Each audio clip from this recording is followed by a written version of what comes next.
और सर से जी। जो लोग भी प्रश्न पूछना चाहते हैं, क्योंकि उनका मैंने बहुत समय लिया, बुजुर्ग हैं, तो जल्दी-जल्दी कुछ क्वेश्चन ले लो अमरदीप।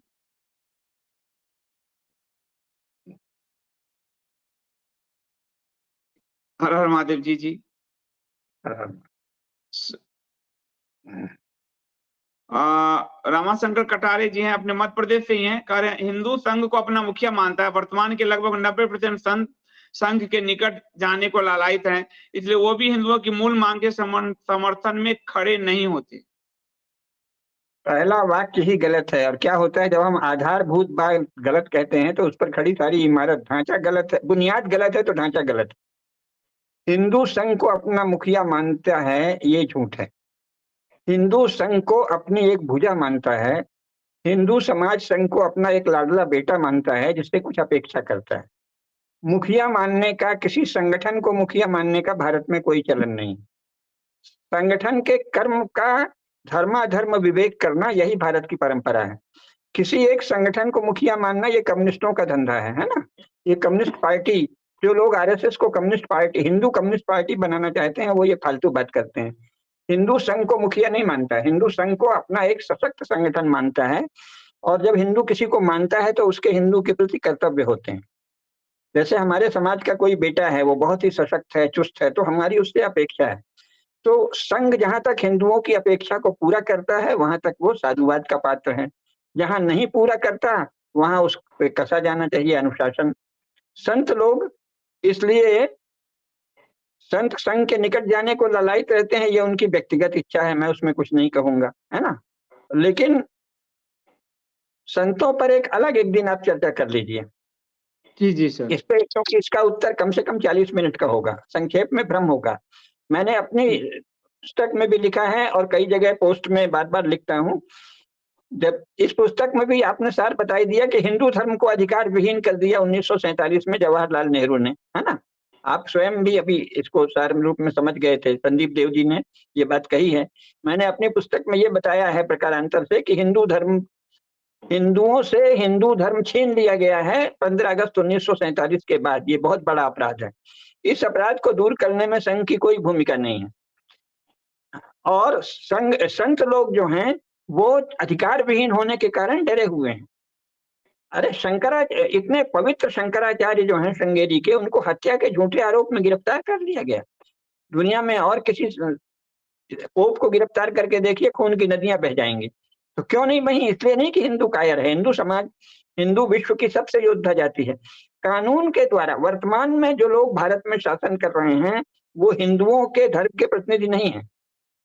वो हिंदुओं पर चतुराई से, युक्ति से, बुद्धि से उनको लुभाकर अंग्रेजी ढांचे की सत्ता पर काबिज लोग हैं। और इसके जो न्यायपालिका के और अफसर के लोग हैं, वो तो पूरी तरह आधा क्रिश्चियन माइंड के हैं। तो हिंदुओं के पास अपना शासन नहीं है और संतों को शासन का संरक्षण प्राप्त नहीं है, तो शासक संत कहाँ से आगे आए? तो इसमें संतों का कोई दोष नहीं। मनीष जैन जी कह रहे हैं ये सत्य है, संतों को सम्मान नहीं मिलता। हाँ, धन्यवाद मनीष जी। और सम्मान से नहीं चलेगा, संतों को विधिक अधिकार होना चाहिए। इंग्लैंड में और प्रत्येक पश्चिमी यूरोपीय लोकतंत्र में पादरियों को बहुत ज्यादा संसद में भेजा जाता है। इंग्लैंड का आप देखिए, 3/4 पादरी सदा इंग्लैंड की अपर हाउस में रहते हैं, सदा। उनमें रोटेशन है। पांच पांच बिशप ऐसे हैं, डायोटी ऐसे हैं जो स्थायी हैं, जिसमें एक लंदन का है और 3-4 और हैं, और बाकी रोटेशन है। लेकिन वो समझ लीजिए कि 50 में से लगभग 36 लोग सदा संसद में अपर हाउस में रहते हैं, हाउस ऑफ लॉर्ड्स में, और उनके द्वारा नीतियां प्रभावित होती हैं। और संसद की उनकी चर्च काउंसिल होती है। चर्च काउंसिल का जो प्रस्ताव होता है वो लोअर हाउस में केवल पढ़ा जाता है, रीडिंग होती है, उस पर वोटिंग नहीं होती है, और वो पारित मान लिया जाता है। और सभी चर्चों की जो संपत्ति है उस पर चर्च काउंसिल का नियंत्रण होता है। यानी चर्च के पास कितनी ताकत है, हर देश में, इंग्लैंड में, जर्मनी में, फ्रांस में, आपको पता ही नहीं है। भारत में तो अधिकार विहीन कर दिया है संतों को। तो संत क्या करें? जेल जाएं झूठे आरोप में, हत्या के, नशे। कल को कोई उन पे नशे का आरोप लगा देगा और मीडिया के द्वारा प्रचार कर देगा, और मीडिया भी इस समय ऐसा है कि वो हाय हाय कर लेगा और गाली मिलने लगेगी संत को। कह देंगे ये नशेड़ी है, ये शराबी है, ये बेविचारी है। आसाराम बापू अभी तक जेल में है, सिद्ध नहीं हुआ ना। अरे क्या बात है, ऐसा इतना लंबा क्यों मुकदमा चल रहा है? ये सब झूठे आरोप हैं और संतों को नीचे गिराया गया है। और एक उदाहरण भी ऐसा संत के अधिकार का, मैं जब शंकराचार्य जी पर का शोध कर रहा था, 65-63 वीडियो के शोध किए। शंकराचार्य जी के क्षेत्र में जो क्षेत्र होते थे, तो मंदिरों का जो चढ़ावा है, जैसे मान लिया बद्री विशाल का मंदिर, वो शंकराचार्य जी के पास जाता था। उस क्षेत्र के मंदिरों का विकास करना, धर्म का विकास करना, वो धर्म सम्राट की भूमिका में होते थे। लोग कहते हैं कि मंदिर का आप क्या कर लेंगे, सरकार ने कब्जा कर लिया, आप कैसे बनाएंगे? चारों शंकराचार्य जी चारों ओर के मंदिरों के वो सम्राट होते थे और उसी हिसाब से व्यवस्था करते थे। आज वो नहीं है। मैं ठीक कह रहा हूँ सर? बिल्कुल ठीक कह रहे हैं, और ये अपराध है। हमारे मंदिरों की संपत्ति पर शासन का कब्जा होना गंभीर अपराध है, दंडनीय अपराध है वस्तुतः।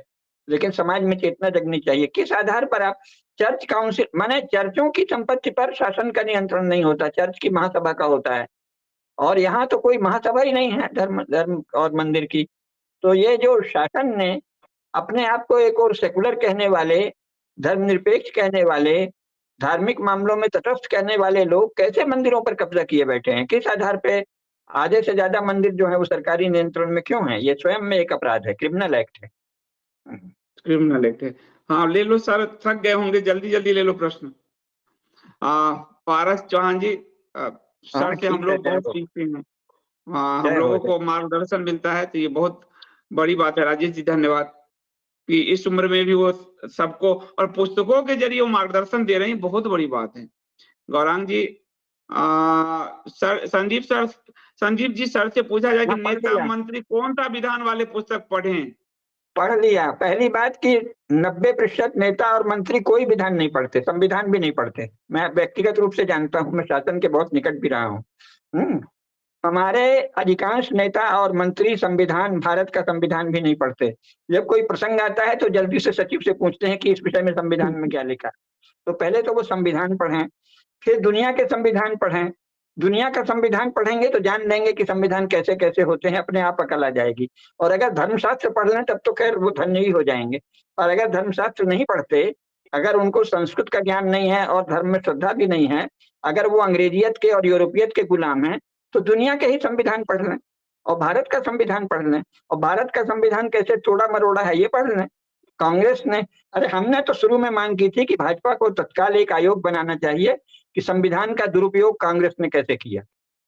इन्होंने तो वो भी नहीं किया, तो किसी तरह सत्ता बची रहे।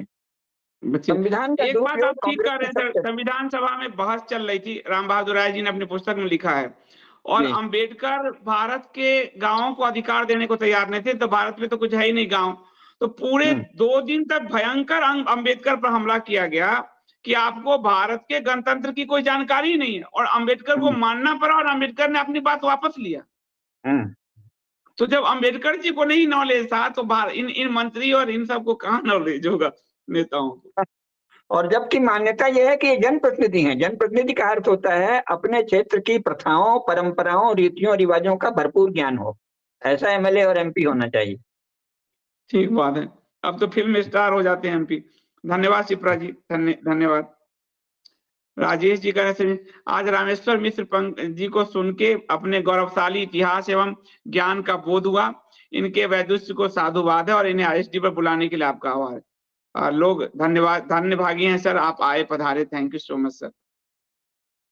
और अरिंदम जी कह रहे हैं, शासन के बाद दंड देने की शक्ति होती है, पर शासन ही जब अपराध में लिप्त हो तो उसे कौन दंडित करेगा? अरे भाई, शासन आकाश से नहीं आया है। स्वयं संविधान क्या कहता है? We the people of India. अगर कोई प्रतिभाशाली, पुरुषार्थी, होशियार लोग हों तो वो शासन को घेर लेंगे। ऐसी क्या बात है? तो बुद्धि चाहिए। बैठे ठाले घर में निराश, थके से, चुपके से बैठे रहे तो कुछ नहीं होगा। आखिर जो लोग शासन में आए हैं उनमें कुछ तो बुद्धि है, चमक है, तेजस्विता है। उन्होंने अपने ढंग से तेजस्विता की है। हम लोग धर्म के लिए तेजस्विता दिखाएं, विद्या की साधना करें। शासन के पास, शासन में कोई आकाश से नहीं आ रहा ना। तो किन तरीकों से लोग शासन में जा रहे हैं उसका अध्ययन करें, उसमें अपने लोग कैसे जाएंगे इसको समझें, ऐसे होगा। शासन कोई भगवान ने थोड़ी ठप्पा लगा के भेजा है। अगर भगवान लगाए होते तो राहुल गांधी की जगह प्रधानमंत्री नरेंद्र मोदी नहीं होते, राहुल गांधी ही होते। बेचारा। तो बहुत बहुत धन्यवाद सर। इस पुस्तक को मैं अभी और पढ़ रहा हूँ और मैं चाहूंगा सर, आपसे विनती करूंगा कि जब भी आपको समय हो आप मुझे इंडिया स्पीच के सारे दर्शकों को समय दीजिए। और इतने देर में आपको लगा होगा कि यहाँ के दर्शक बहुत मैच्योर टाइप के हैं, तो वो बहुत ज्ञान के बहुत आकांक्षी हैं, तो उनकी ज्ञान पिपासा अगर आप लोग इस उम्र में अगर आप सब पूरा कर रहे हैं तो हम लोगों का धन्यवाद है। और सर की ये पुस्तक आप लोगों को डिस्क्रिप्शन में लिंक है। ये हिंदू संविधान है। अगर मैं इसको एक बहुत लंबा नहीं समझाऊं तो मैं कहूंगा ये हिंदुओं का संविधान है। आप इसको पढ़े जरूर। हाँ बिल्कुल सही। और मैं सदा जब आप बुलाएंगे मैं आ जाऊंगा अवश्य। बहुत धन्यवाद बहुत सर। अच्छा लगा मुझे, बहुत अच्छा लगा मुझे भी सर, मैं तो धन्यवाद हो गया। और आपको मिलके सर, मिलके भी जब मैं आपसे भोपाल में मिला था तब भी मुझे महसूस हुआ कि मैं एक ऋषि से मिला हूँ, और आज आपको पढ़ के सुन के भी मुझे वही महसूस हुआ। आपका बहुत बहुत धन्यवाद सर। ठीक है, नमस्कार। नमस्ते। तो ये थे हमारे साथ रामेश्वर मिश्र पंकज जी।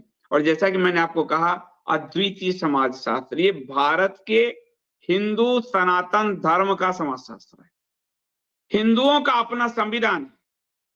और आपको जब कहीं तर्क की जरूरत होती है, और जब आप पर भीम टीम कौन कौन हैन टेन भीम मीम जितने होते हैं अटैक करते हैं, तो आपको ये काम देगा।